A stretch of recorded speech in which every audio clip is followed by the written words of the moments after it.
Les 6, 7 et 8 du mois de novembre 2024, la République du Congo a accueilli aux deux tours jumelles de Brazzaville, sous la conduite du ministre d'État en charge des infrastructures de la République du Congo, Jean-Jacques Bouillard, une table ronde d'échange de haut niveau entre les ministres des Travaux publics de l'Afrique centrale, parmi lesquels le ministre d'État, ministre des Infrastructures et des Travaux publics de la République démocratique du Congo, le ministre de l'Équipement et des Travaux publics de la République centrafricaine, ainsi que plusieurs représentants et partenaires.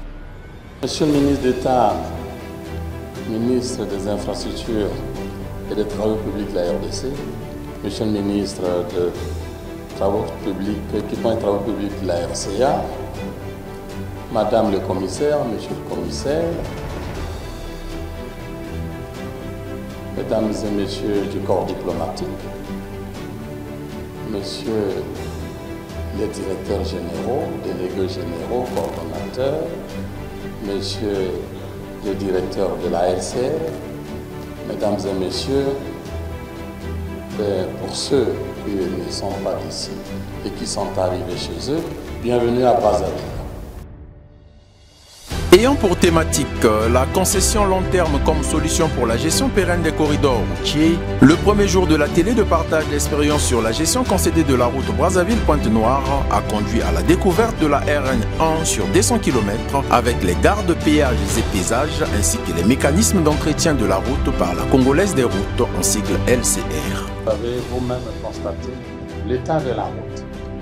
C'est pour dire que finalement, impliquer le secteur privé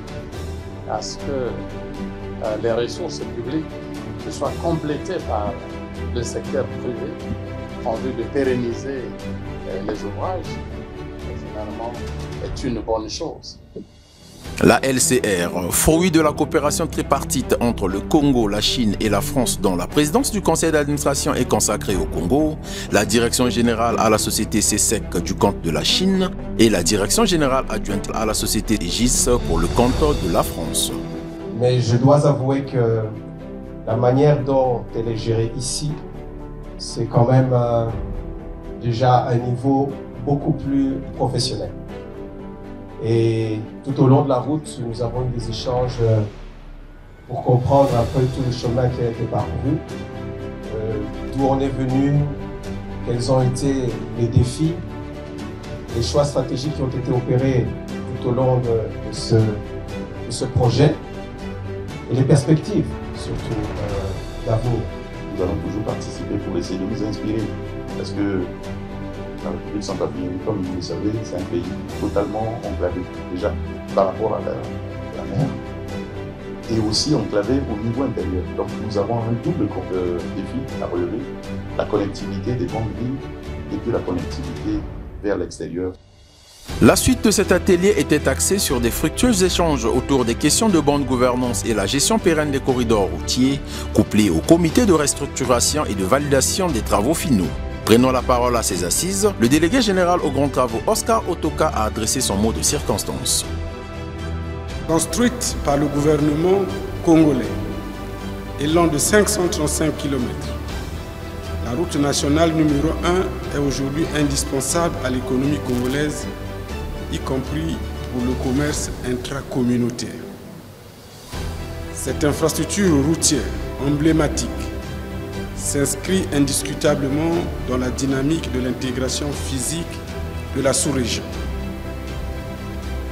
Le projet de la mise en concession de la route nationale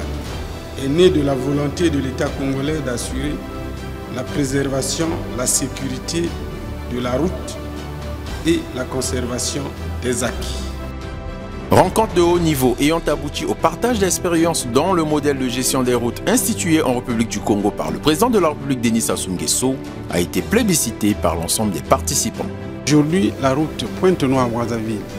est mise en concession depuis plus de 5 ans. On est tous des Congolais, on côtoie tous cette route. On voit que la route est très bien entretenue. C'est un exemple au grand bonheur de tout le monde, y compris les transporteurs qui, au lieu de payer les places chaque jour pour remplacer les véhicules qui se cassent, payent le péage pour l'entretien de cette route. Pour avoir bénéficié de l'assistance technique du programme d'appui à la gouvernance des infrastructures régionales et nationales PAGIRN en sigle, de l'Union européenne et bien d'autres partenaires, l'atelier de partage d'expériences sur la gestion concédée de la route Brazzaville-Pointe-Noire s'est déroulé dans les bonnes conditions, suscitant ainsi le désir de perpétuation de ce genre de rencontres.